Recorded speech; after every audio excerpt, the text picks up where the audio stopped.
대한민국은 미국한테 고마워해야 됩니다. 미군이 있기 때문에, 주한 미군이 있기 때문에 우리나라가 경제 성장을 할 수 있는 것이고 자유를 누릴 수 있는 거예요. 그래서 이 주한 미군 굉장히 중요한 겁니다. 우리나라가 참 애매한 거예요. 군사적으로는 미국에 의존해야 되고 경제적으로는 중국에 의존해야 되고 굉장히 주변 정세가 어려운 정세죠. 그래서 우리는 죽으나 사나 똘똘 뭉쳐야 됩니다. 그런데 이번 선거가 완전 양분화가 돼갖고 반으로 갈라져 있어요. 그래서 제가 걱정스러운 거 그거예요. 패자는 승복을 할 수밖에 없어요. 또 승자는 패자를 끌어안고 나라가 서로 어떻게 해서든지 서로 마음을 합하여, 지금 우리는 국민의힘하고 더불어민주당하고의 싸움이 아니에요. 우리나라는 지금 일본, 북한, 중국, 러시아, 미국 사이에 껴있는 나라라는 거 우리 다볼사이버 교우들 잘 아시고 세계 정세, 우리나라 정세를 이렇게 잘 이해하시면 좋을 것 같습니다. 어쨌든 미국은 이렇게 항공모함 하나로도 전 세계를 움직일 수 있는 키를 갖고 있다는 거 여러분들 이해하시면 미국에 대한 이해가 훨씬 쉬워지실 겁니다.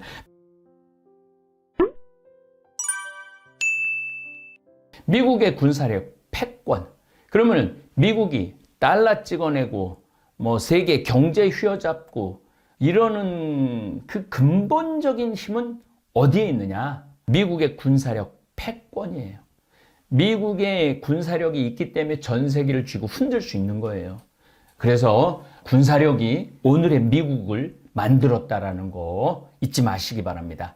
1차 세계대전, 2차 세계대전, 한국전, 베트남전, 이라크전, 걸프전, 그 중에 우리나라는 휴전을 했고 베트남에게는 패배를 했고 아프가니스탄에서는 철수를 했죠.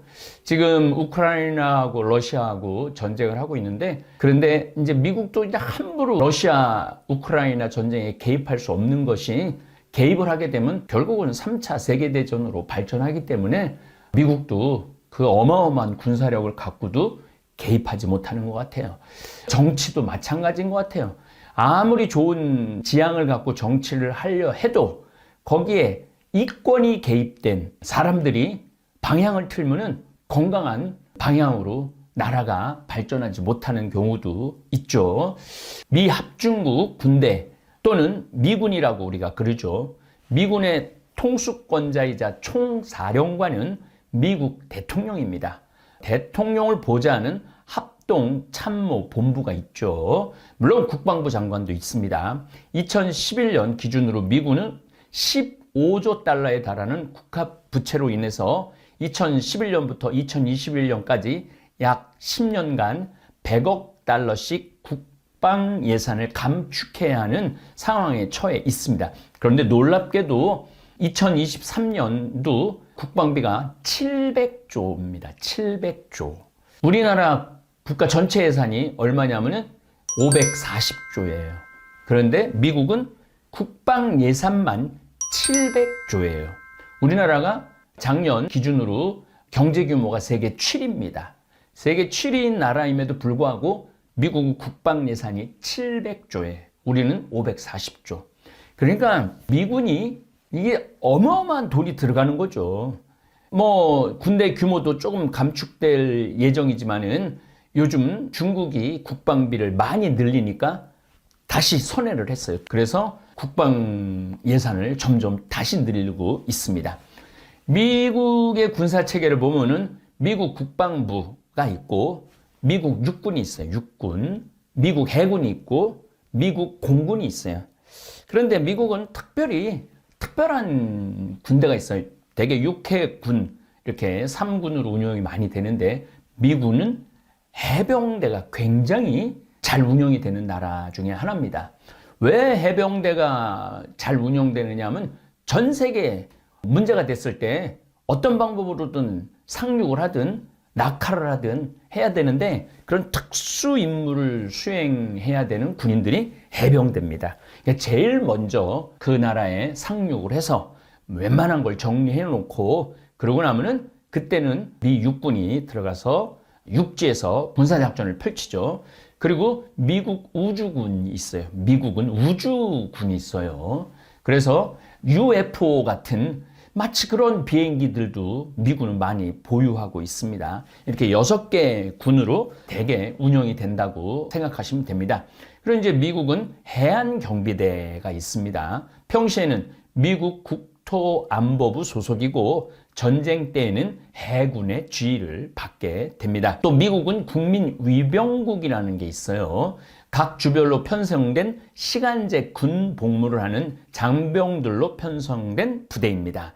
현역이 아닌 시간제로 근무하는 예비군들. 전시에는 현역 사단의 부족한 병력을 부대 단위로 보충하게 됩니다. 단 그럴 경우에는 상당한 기간 별도의 훈련을 받아야 하고 미국 국민위병사단은 전투준비 태세에 관한 등급 평가를 받습니다. 이 등급은 군사 기밀로 분류됩니다. 미군은 대개 지원 제도죠.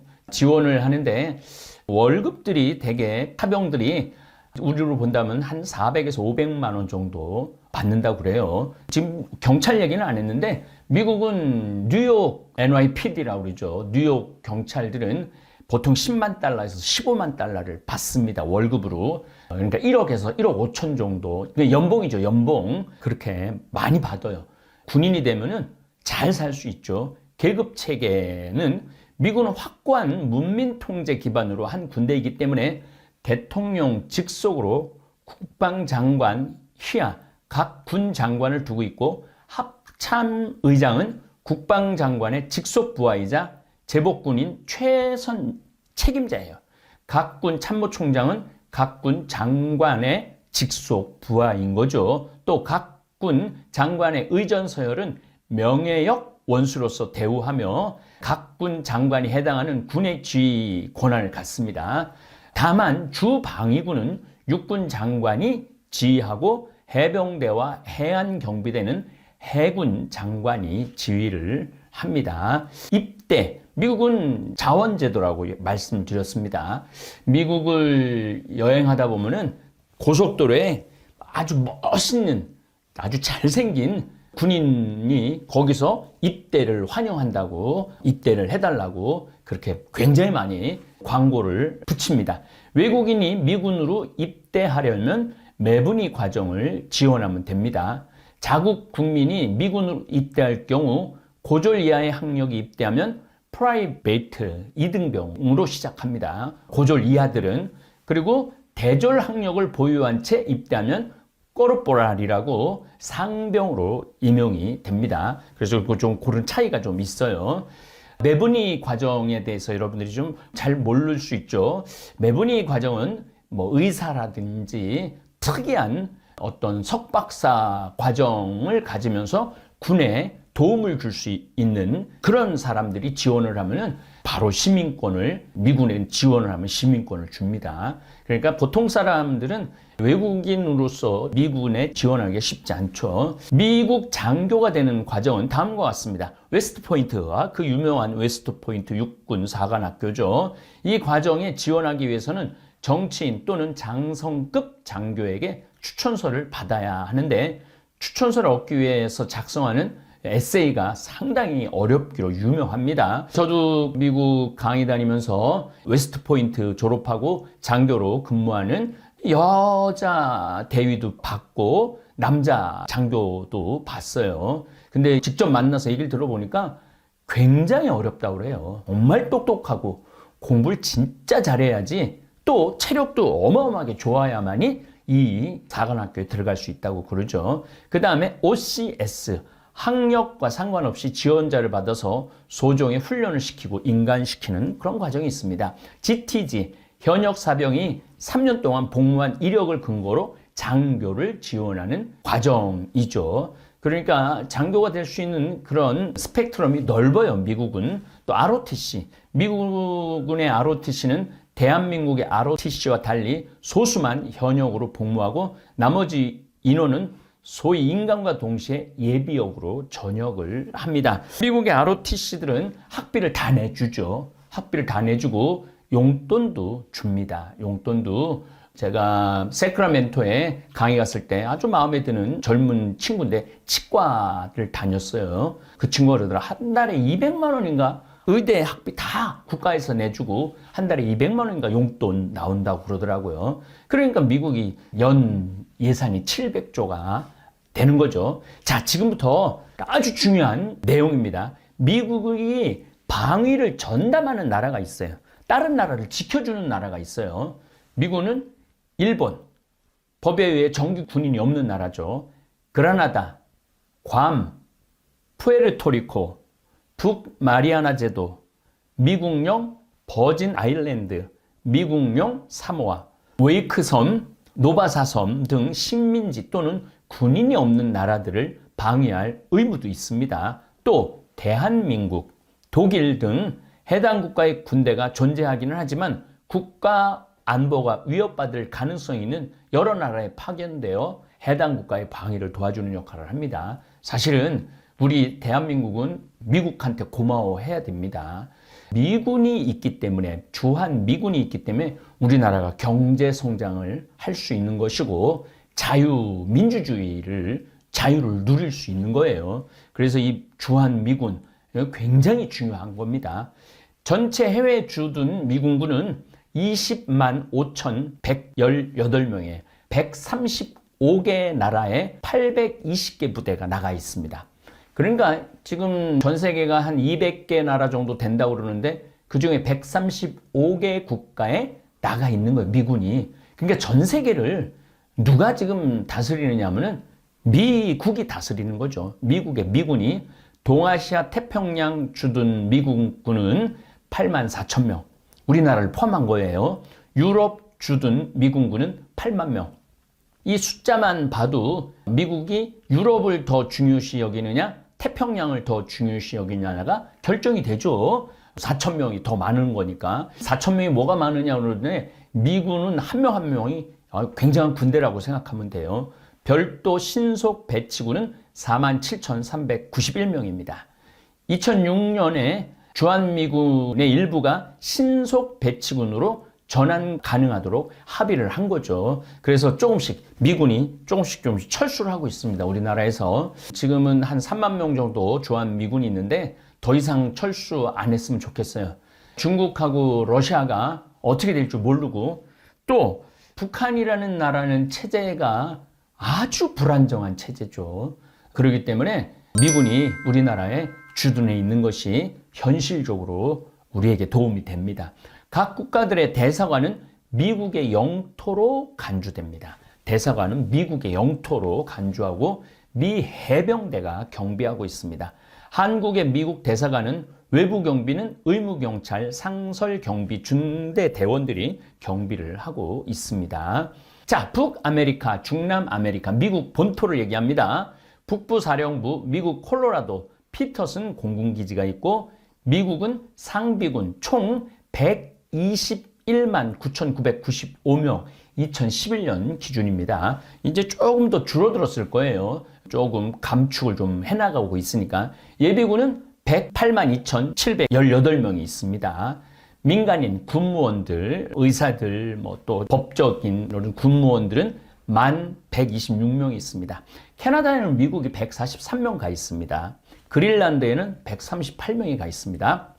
자, 중남아메리카 남부사령부는 미국 플로리다 마이애미 가 있죠. 쿠바 관타나모, 여기 유명하죠. 관타나모는 2,306명이 가 있고 푸에르토리코는 769명이 가 있어요. 온두라스는 412명이 가 있고 콜롬비아는 125명이 가 있고 에콰도르는 13명이 가 있습니다. 제가 왜 이 군인 숫자까지 굳이 여러분들한테 말씀드리는 이유는 하여튼 전 세계 어디든 미군이 가 있어요. 그 한 명이 군대에 해당한다고 봐야 돼. 한 명이 미국의 군대. 그래서 전 세계에 어떤 정치 성향, 군인들이 내전 성향 이런 것들을 다 컨트롤하는 거죠. 아프리카, 대서양 동쪽, 인도양 서쪽, 서남아시아. 중부사령부는 미국 플로리다주 템파에 소재하고 있어요. 지부티에 2,400명, 케냐에 1,531명, 바레인에 1,389명, 사우디아라비아에 274명, 카타르에 158명, 아랍에미리트에 87명, 이집트에 29명, 세인트 헬레나에 10명, 쿠웨이트에 10명, 오만에 10명 가 있습니다. 유럽, 구동독을 포함한 동구권 국가에는 미군이 없지만 폴란드와 루마니아 등 러시아, 벨로루시, 우크라이나와 국경을 접한 나라에 미사일과 미사일 방어 시스템 배치를 추진하고 있죠. 러시아는 벨로루시아, 우크라이나 외에 카자흐스탄과 관세 동맹을 추진, 과거 소련의 영향력을 증대시키려고도 했었는데 우크라이나가 나토, 유럽 방위연합에 가입하려고 그러니까 그거는 안 돼. 그래갖고 지금 전쟁 중에 있죠. 아이슬란드에는 군대가 없는 대신 해안 경비대가 가 있습니다. 영국과 어업 전쟁인 대구 전쟁, 청어하고 대구를 확보하는 전쟁에서 미군은 활약을 했고 3차 모두 아이슬란드가 이깁니다. 지금도 고작 군인이 4,000명밖에 되지 않지만 미국이라는 나라가 뒤에서 지켜준 거죠. 그래서 전 세계를 관장하는 게 미국이라는 거죠.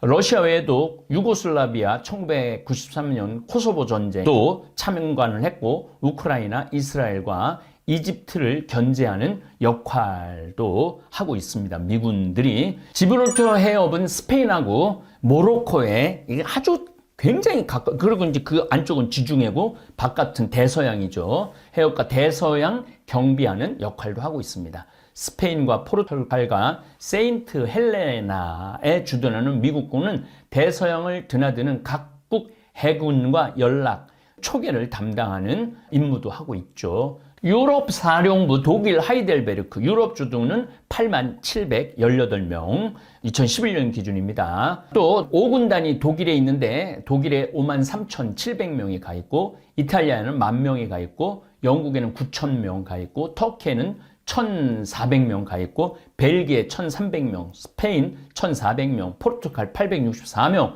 네덜란드 541명, 그리스 341명, 노르웨이 80명, 덴마크 25명, 헝가리 19명, 체코 10명. 안 가 있는 나라가 없어요. 단 10명이라도 한 사람이 미국 군대라는 사실 여러분들 잊지 마시기 바랍니다.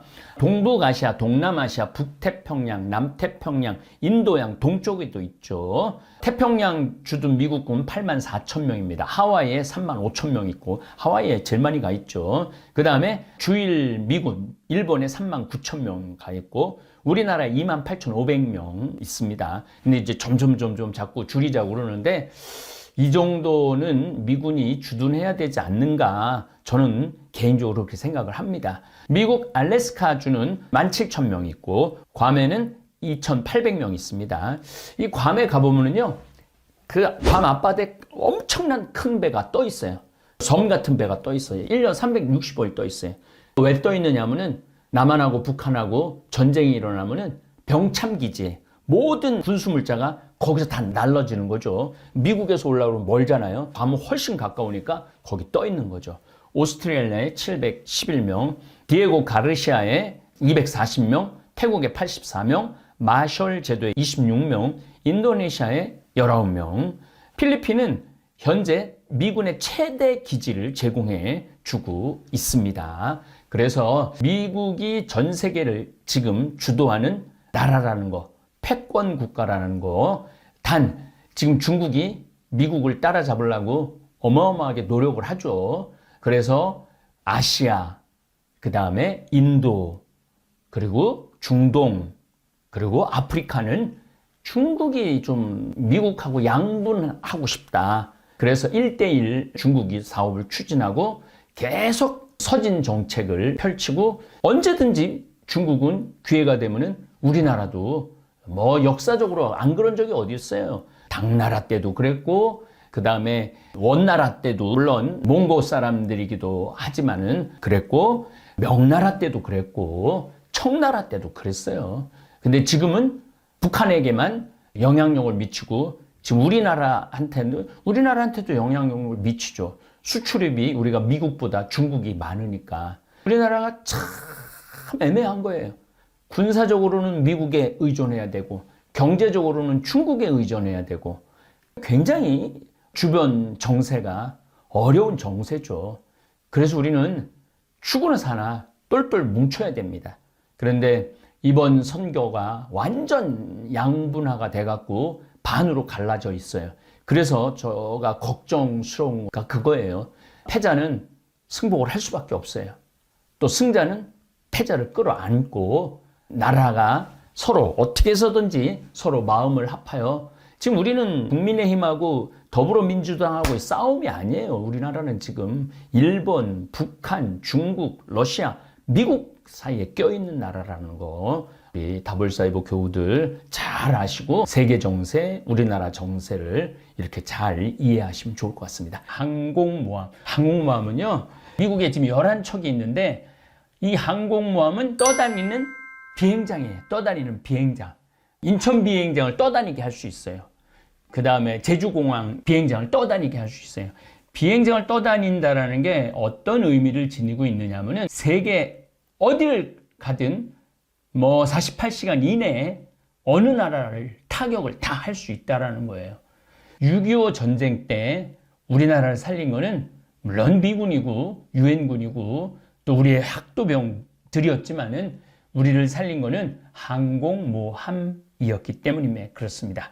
낙동강 전선이 무너지려고 그럴 때 동해, 남해, 서해 항공모함 3대가 딱 바다에 떠 있다가 막 수도 없는 비행기들이 항공모함 갑판을 올라갔다 내려갔다 하면서 자리를 옮겨가면서 바다에 공항을 옮겨가면서 항공모함 3대가 낙동강을 넘어오려고 그랬던 북한군들을 막았던 거죠. 또 흥남 전투 철수를 할 때는 흥남 일대를 전부 다 막았거든요. 중국 배들이. 근데 항공모함 7대가 흥남을 감싸 안아갖고 해병대 10만 명, 우리나라 피난민들, 월남하고 하는 피난민들 11만 명을 구할 수 있었던 것이죠.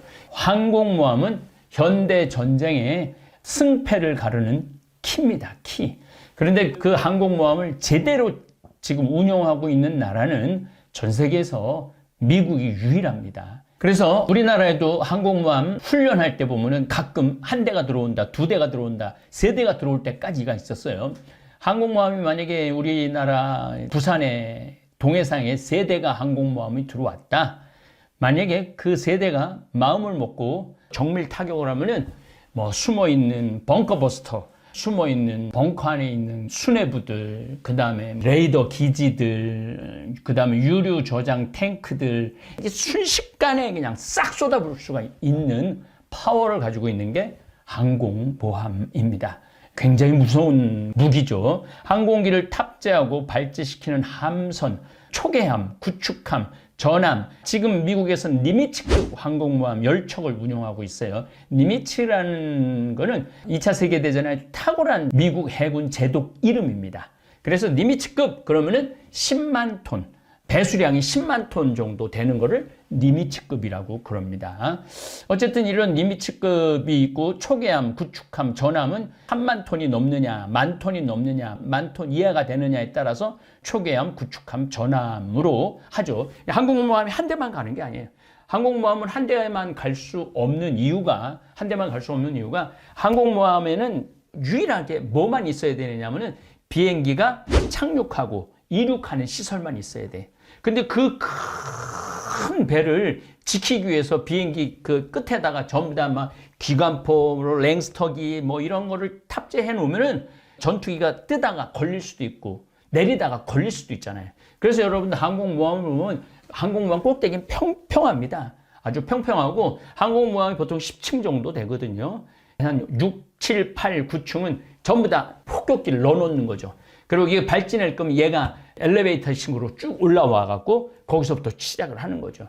그래서 선상에는 시위를 하려고 선상에 배를 꽉 채워놓는데 그런 경우는 없습니다. 그런 경우는 없고 이제 전부 다 6층, 7층, 8층, 9층에다가 다 폭격기, 뭐 또 전투기, 그다음에 또 정보기 이런 것들을 다 넣어놓는 거예요. 그래서 뭘 발진시켜야 될 때 전부 다 밀어 올려갖고 거기서 출발하는 거죠. 일반적으로 주력 전투용 군함과는 달리 함재기 운용에 특화된 군함들이죠. 전부 다 항공모함을 지키기 위한 옆에 구축함, 초계함, 전함들이 있죠. 군용기를 함내 적재하고 이착함, 이륙, 착륙 가능하도록 설계되어 있습니다. 즉 바다 위에 움직이는 공항이라고 할 수 있죠. 제대로 운영한다면 해군력의 수준이 달라지지만 제대로 운영하지 못하면 나룻배 취급을 당해요. 왜냐하면 이 돈이 너무너무 많이 들어가거든요. 그래서 지금 나룻배 같이 쓰는 나라들이 몇몇 있죠. 태국, 인도, 아르헨티나 이런 거는 나룻배 수준으로 쓰고 있죠. 항공모함을 보유할 경우 지구 대다수의 지역을 재래식 전력으로 타격할 수 있습니다. 이는 지구의 70%가 바다이고 거의 모든 바다가 연결되어 있기 때문에 48시간이면은 어디든 다 갈 수 있는 거, 항공모함이. 그러니까 미국의 11대가 실제로 운영되고 있는 거 한 4대 내지 큰 훈련 아니면 5대가 있고 나머지는 다 정박해 있죠. 그 돈이 어딘데 그 돈을 쓰겠어요.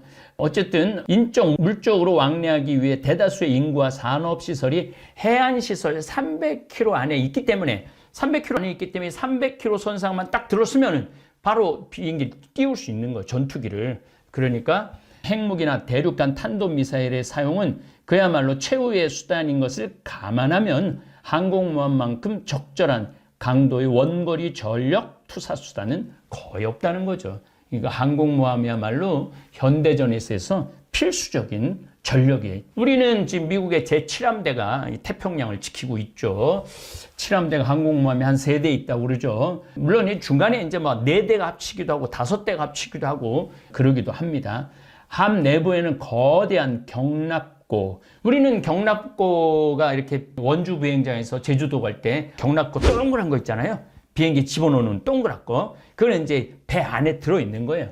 보통 함수에는 배 앞에서부터 배 밑에 끝에까지 전부 평탄한 비행용 갑판을 지니고 있다. 제가 말씀드렸죠. 배에서 보면 막 구축하면서 엄청난 포 길이는 항공모함 꼭대기에다가 올려놓을 수가 없어요. 왜냐하면 이착륙하는데 방해가 되기 때문에 그렇습니다. 이 해상의 이동형 비행장으로 쓰이기 위해 탑재된 항공기의 보관, 정비, 이착함 등에 집중하기 위해서 전부 다 배 위는 평평하게 해놓는다는 얘기입니다. 거대한 배임에도 일반적으로 고정 무장은 소수의 방어용 방공 병기만을 탑재합니다. 제가 계속 말씀드린 얘기예요. 미국도 단장 혹은 2연장 2에서 5, 8인치 함포를 2에서 18문씩 장착한 적이 있는데 이런 거를 올려놓으니까 이륙하는 데도 방해가 많이 되고 착륙하는 데도 방해가 많이 되고 거기서 포를 쏘게 되면은 배가 흔들릴 수밖에 없죠. 그러니까 이착륙을 못하는 거죠. 그래서 여러분들이 지금 보시는 배들은 아주 깨끗한 갑판만 놓여 있다라는 거. 왜 그러느냐? 일반 구축함, 순양함 그런 함하고 다른 이유가 바로 그런 데 있습니다. 현대 미국의 항공모함만 봐도 그 덩치에 시스페로우 함대공 미사일 8연장 발사기와 펠렁스 몇 개 장착한 게 고작이다. 그러니까 아주 짧은 포 몇 개, 그 다음에 펠렁스라고 돌아가면서 총알 날아가는 거 있죠? 1분에 한 3,000발 날아가는 그런 거, 그거 몇 개 장착한다라는 거죠. 요즘 펠링스를 떼어내고 림을 장착하지만 효과가 거의 없습니다. 많이 달고 싶어도 그런 걸 달기 시작하면 원래 목표인 함재기 이착륙 운용에 방해가 될 수 있어서 제대로 달지 못하며 항공모함 자체 무장을 덕지덕지 달아놓는 것은 호위전단의 개념이 제대로 정착되기 이전의 방식입니다. 11척의 항공모함을 운영하는 미국 10척의 니미츠급 항공모함, 니미츠급이라고 그러면 말씀드렸지만 배수량 10만 넘는 얘기를 하는 겁니다. 2017년에 취역한 신규 함규인 제럴드 R 포드급 항공모함 1번 제럴드 포드를 더해 총 11척의 항모를 보유하고 있습니다. 항공모함보다 큰 와스프급, 아메리카급도 포함시키면 20척이라는 항공모함을 보유하고 있습니다. 9대는 그냥 정박시켜 놓는 거예요. 얘네들은 만약에 이제 전쟁이 일어나면 얘네들도 언제든지 발진할 수 있지만 아예 운용을 하지 않고 있죠. 굳이 20척까지 운용할 필요가 없어서 그렇습니다. 현대전에 있어서 전쟁이 꽂힌 항공기의 보조격인 수단으로 항공모함을 사용을 합니다. 그런데 이 전 세계에서 미국만이 항공모함을 운용할 수 있고 그렇기 때문에 130개의 나라에 미국이 나가 있는 거예요. 130개의 나라에 온 나라에 다 나가서 단 10명이라도 내보내는 이유가 바로 그런 겁니다.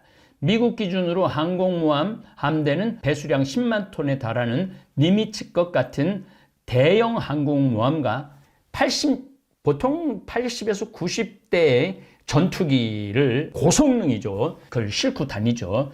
또 이지스 시스템을 탑재한 순양함, 구책함, 대잠 경계를 맡은 호위함. 그러니까 항공모함이 쫙 가면 옆에 배가 쫙 따라다니잖아요.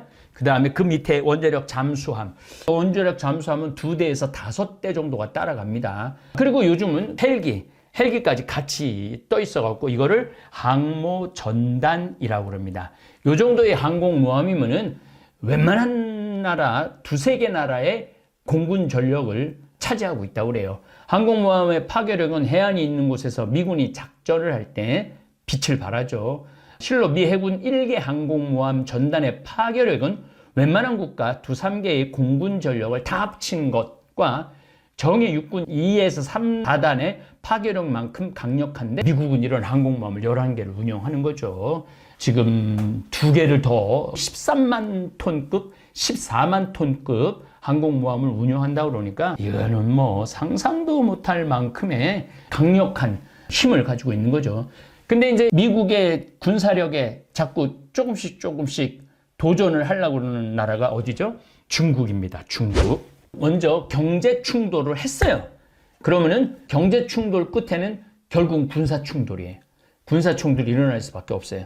그래서 지금 남중국해, 지금 우크라이나하고 러시아에 미국이 실질적인 병력을 투여하지 않는 여러 가지 이유 중에 하나는 만약에 미국이 우크라이나 전쟁에 참전을 하면 중국은 남중국해, 대만을 바로 먹을 거란 말이에요.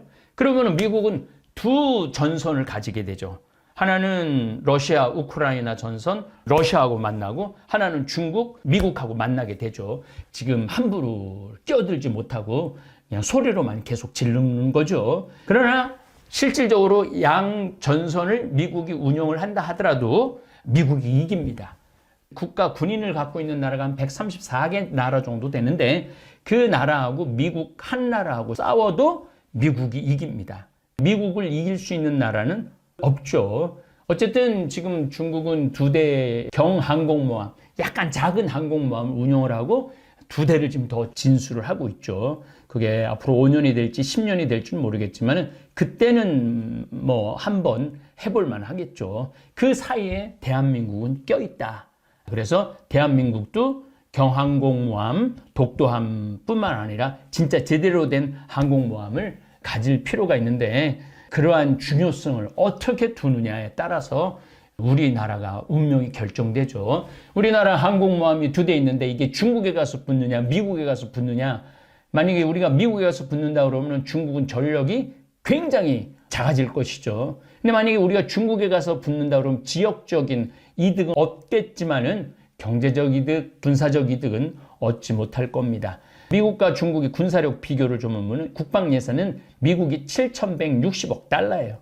중국은 2,076억 달러. 그러니까 3배 차이가 나는 거죠. 지금도. 병력은 미국이 128만 명, 중국이 218만 명. 전차는 미국이 5,884대, 7,716대 전차. 그런데 사실은 에브럼 전차라고 그러나요? 한 대도 지금 파괴된 적이 없는 최신의 전차예요. 근데 지금 중국은 다 30년, 20년 된 전차들입니다. 이 전차는 우리나라도 전차를 참 잘 만들고 있는데 이번에도 전차들을 보면은 어떤 차이가 나느냐면은 우리나라 사정거리가 20km 포가 있어요. 북한은 최고 멀리 쏘는 게 10km의 전차 포 길이에요. 그러면은 20km 그 전차 하나는 10km 사정거리에 있는 전차하고 싸우면은 100대 1이라도 사정거리가 긴 전차가 이길 수밖에 없어요. 또 우리나라 같은 경우는 특별히 이렇게 쫙 펼쳐져서 평지가 넓어갖고 진격하는 스타일이 아니에요. 우리나라는 땅덩어리도 좋고 산이 많기 때문에 일렬로 서서 오는 형식이에요. 그래갖고 언덕 좋은 데다 잡아놓고 거기서 한 대씩만 때려도 한 대도 못 넘어올 수도 있어요. 그만큼 차의 능력, 사정거리 이런 게 중요한 겁니다. 전투기는 미국이 1962대 있고 중국이 1125대 있는데 미국 전투기는 날개 같은 것도 없이 그냥 세모 같은 게 이렇게 날아가고 B2B 대형 폭격기들은 이거는 뭐 스텔스 기능도 갖고 있어갖고 찾아내지도 못해. 어느 순간 그냥 폭탄을 쏟아붓고 가는 거죠. 그러니까 참 어려운 거죠. 구축함은 미국이 75척, 중국이 83척. 항공모함은 미국이 20척, 중국이 3척. 핵 잠수함은 중국이 4척, 미국이 18척이 있습니다. 전투함의 함정 크기를 결정짓는 배수량에 따라서 전투함 이름이 주어집니다. 대체로 10,000톤급 이상인 것을 순양함이라고 그래요. 배수량 10,000톤. 그 다음에 10,000톤급을 구축함이라고 그럽니다. 그 다음에 1,500에서 4,000톤급을 호위함이라고 그럽니다. 그 다음에 1,000톤 안팎의 초계함을 나눠요. 10,000톤 이상인 경우는 순양함. 제일 큰 배라고 보시면 되죠. 우리 천안호가 3,000톤급이었나 그런데 굉장히 큰 거예요. 3,000톤급만 해도 10,000톤은 안 보이죠. 샌디에고에 미 해군이 있어요. 해군 부대 그 근처에 이렇게 관광을 갈 수가 있었는데 항공모함이 들어와 있었어요. 안 보여요.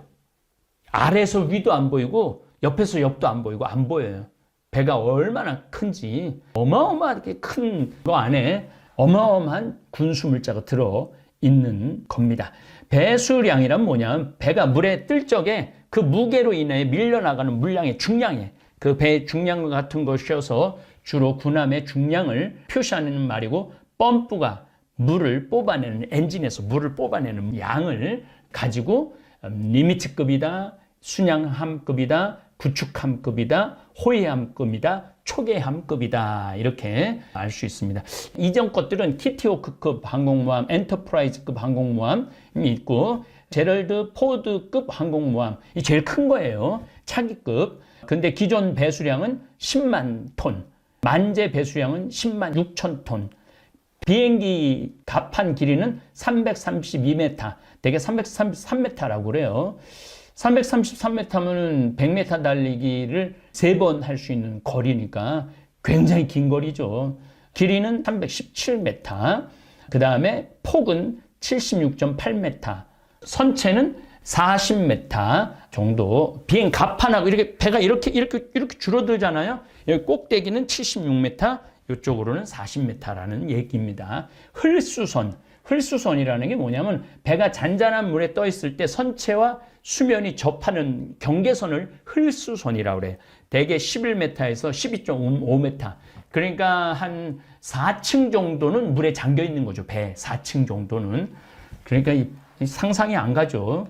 추진 방식은 원자력, 지금은 다 원자력 추진 방식을 씁니다. 기관 출력은 26만 마력, 뭐 대단한 거죠. 속도는 30노트. 요거는 시속 한 55km, 우리 한 시속 60km까지 낼 수가 있는 거죠. 승조원은 6,000명 정도 배 탈 수 있습니다. 1번 함이 니미츠는 태평양 전쟁 때의 전쟁 영웅 체스터 윌리엄 니미츠 제독의 이름을 땄고 계속 자매함들의 취역에 따르는 부분적인 개수는 있지만 전장 332, 폭 76m, 선체폭 40, 흘수선 11.3의 위용을 자랑합니다. 만재 배수량은 롱톤 기준 초기형은 97,000톤, 후기형은 106,000톤, 6,000평 넓이의 비행 갑판에서 90여 개에 달하는 고성능 전투기를 운영합니다. 이걸 다 니미츠급이라고 그럽니다. 이제 여러분들 방송 볼 때 뭐 니미츠급 무슨 함이 들어왔습니다. 그러나 한 10만 톤짜리 되고 비행기는 한 90대 싣고 다니는구나. 그렇게 아시면 됩니다. 항공모함 자체의 규모는 치과, 편의점, 헬스장, 도서관, 수영장, 제과점, PC방, 소방서, 영화관, 은행, 자체 방송국, 박물관, 심지어는 대학 학위도 딸 수 있어요. 보통 한 번 타면은 1년 안 내려오는 경우가 많거든요. 그래서 함내 전용 일간지가 발령돼 있어서 함내 곳곳에 길을 잃어버릴 때 대비해서 번지스가 벽에 붙어 있어요. 여기 몇 번지다, 몇 번지다. 그래서 이런 경우도 있다고 그래요. 길을 잃어버린 거야. 이 수병이 길을 잃어버렸고 길을 못 찾은 거야. 그래서 이 수병 찾는데 한 3개월 걸린 거야. 그래서 이 수병은 탈영병이 된 거야. 배 안에서도 탈영병이 생기는 거예요. 그러니까 배 안에서도 탈영병이 생길 정도로 배가 어마어마하게 크죠. 핵추진 항공모함, 동원역은 가압수형 원자로 2기 최대 출력이 26만 4천 마력 증기터빈 4개를 작동시켜서 4축의 프로펠러를 이용해서 최대 속도 32노트, 그래서 55km에서 시속 60km 정도. 그러니까 여러분들 10시간 달리면 600km죠. 그러니까 48시간도 안 걸려요. 하루면은 모든 항공모함은 전쟁 거기에 도달할 수 있다는 거죠. 핵 연료봉의 수명은 20년으로서 이론상 함체 자체는 20년간 쉬지 않고 움직일 수 있다는 얘기죠. 실제 항속거리는 식량과 탄약 그리고 승조원들의 정신 건강에 제한이 됩니다. 그래서 정신에 문제가 있는 사람들은 계속 바꿔주는 거죠.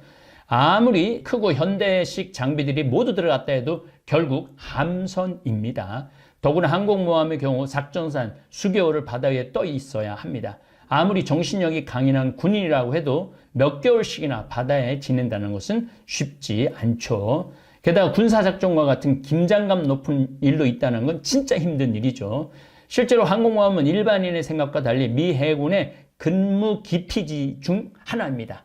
해군에서 너 항공모함에 너 이번에 제네럴호에 타게 됐어. 아, 그걸 내가 왜 타? 이런 반응이 나오는 거죠. 영예롭게 생각하지 않는다는 얘기입니다. 크고 아름다운 만큼 건조 비용도 비싼데 1번 함인 니미츠 경우에는 1975년 취역을 했는데 당시 18억 달러 들어갔다고 그래요. 로널드 레이건 이전에 초기형 니미츠급은 45억 달러가 들어갔고, 또 도널드 레이건은 62억 달러가 들어갔고, 니미츠급의 후계인 제럴드 R 포드급 항공모함은 한 척당 135억 달러가 들어가는 거예요. 135억 달러. 상상도 못할 만큼의 양이 들어가는 거죠. 신의 방파 이지스함. 항공모함을 수호하는 구축함들을 보면은 이지스함이 보통 3대에서 5대 정도 되거든요. 이지스라는 말은 신의 방패라는 뜻이에요. 이지스함은 이지스 시스템을 답찬 고성능 함정을 말합니다. 이지스 시스템은 목표물의 탐색으로부터 이를 파괴하기까지의 전 과정을 하나의 시스템에 포함시킨 최신 종합 무기 시스템입니다. 일본에 5대가 있고 우리나라가 3대가 있는 걸로 제가 알고 있어요. 이지스함은 2가지 측면에서 다른 전투함과 근본적으로 다릅니다.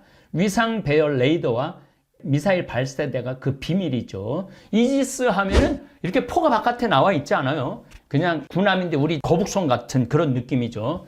이지스 시스템의 핵심은 3차원 위상 배열 레이더 스파이 1입니다. 컴퓨터 통제 방식의 스파이 1 레이더는 레이더 센서가 전후 좌우로 부착돼 사방으로 동시에 전자기방 빔을 쏩니다. 하여튼 사방 전체를 쏘는 거죠. 동시에 최고 200개의 목표를 탐지할 수 있어요. 동시에 저게 지금 배가 있구나, 저게 지금 비행기가 날아오고 있구나, 저게 미사일이 날아오고 있구나, 이걸 동시에 200개를 동시에 추적할 수 있어요. 그중 24개의 목표를 동시에 공격할 수 있어요. 24개를 딱 선정해갖고 가장 위험한 거, 가장 가까운 거, 그런 이집스를 이제 우리 대처까지 갖게 된 걸로 돼 있죠. 세척만 해도 많은 거죠. 대척만 해도. 일본은 이지스함을 더 많이 한다고 그럽니다. 이렇게 미군은 막강한 항공모함의 전력을 가지고 전 세계를 지배하고 있는 거죠. 할리우드 영화나 미국 드라마에서 뭐 국가에 좀 문제가 있으면 미국 대통령이 이렇게 말합니다. 우리 항공모함 전단은 지금 어디 있어? 라고 물어보면 그때마다 보좌하는 장군들이 지금 뭐 남태평양에 떠 있습니다. 일본 오키나와에 있습니다. 하와이에 있습니다. 뭐 이렇게 얘기를 하는 거예요. 그래? 그러면 뭐를 지금 분쟁 지역에 보내면 좋겠는가? 그럼 그건 필리핀에 있는 거기서 보내는 게 좋겠습니다. 그럼 빨리 보내. 뭐 이런 식으로 얘기를 하는 거죠. 잘 생각해보면 굉장히 무서운 얘기예요. 미국 대통령이 필요로 할 때 바로 그 시간에 엄청난 비행기를 순식간에 한 대도 아니고 90대, 100대를 2대 보내면 막 200대를 보내는 거니까 그냥 전쟁을 싹 정리하는 거죠. 그럼 지금 우크라이나 빨리 그렇게 정리하지 이거 왜 안 했느냐? 이렇게 물어볼 수 있지만은 그건 다른 문제예요. 우크라이나는 러시아를 건드리게 되면 3차 세계대전이 일어나니까 미국도 그거는 쉬운 일이 아니고 또 남중국해를 진출하려고 그러는 중국한테 문을 열어주는 그런 역할을 하기 때문이기도 합니다. 어쨌든 미국은 이렇게 항공모함 하나로도 전 세계를 움직일 수 있는 키를 갖고 있다는 거 여러분들 이해하시면 미국에 대한 이해가 훨씬 쉬워지실 겁니다. 감사합니다. 세계를 움직이는 건 때로는 무력이고 그 무력의 상징은 바로 힘의 균형입니다. 우리는 지금 그 중심에 미국이 있다는 사실을 부정할 수 없습니다. 항공모함, 하늘과 바다, 그 어디에서든 전쟁을 개시할 수 있는 떠다니는 군사기지, 한 나라의 국력을 그대로 드러내는 말 그대로 움직이는 땅입니다. 이스라엘과 이란의 긴장이 고조되고 전 세계가 숨을 죽이고 있는 지금, 이 항공모함 하나가 배치되었다는 사실만으로도 국제사회는 움직이기 시작합니다. 그저 강력한 무기를 자랑하려는 게 아닙니다. 그 이면에는 분명히 어떤 질서와 이익, 그리고 정치적 계산이 숨어 있습니다. 우리는 이런 국제 정세 속에서 무엇을 느껴야 할까요? 나라의 힘은 어디서 나오는 걸까요? 군사력일까요? 경제력일까요? 아닙니다. 그 나라에 속한 국민이 나라를 사랑하는 마음, 바로 거기서부터 시작됩니다. 우리 대한민국도 마찬가지입니다. 외세의 힘에 휘둘리지 않기 위해 우리는 더 단단히 뿌리를 내려야 합니다. 분열이 아니라 연대와 화해, 그리고 희망이 필요합니다. 신부님 말씀처럼 세상을 움직이는 건 결국 사람입니다. 무기보다 무서운 건 깨어있는 한 사람의 정신이기 때문입니다. 오늘 우리는 이 거대한 군사력과 힘의 논리 속에서도 평화와 정의를 이야기할 수 있는 용기를 품어야 합니다. 그리고 그 첫걸음은 바로 내가 속한 이 땅을 더 깊이 사랑하는 마음일 겁니다. 오늘도 함께 해주셔서 감사합니다. 하늘에 계신 우리 아버지, 아버지의 이름이 거룩히 빛나시며 아버지의 나라가 오시며 아버지의 뜻이 하늘에서와 같이 땅에서도 이루어지소서. 오늘 저희에게 일용할 양식을 주시고 저희에게 잘못한 일을 저희가 용서하오니 저희 죄를 용서하시고 저희를 유혹에 빠지지 않게 하시고 악에서 구하소서. 아멘.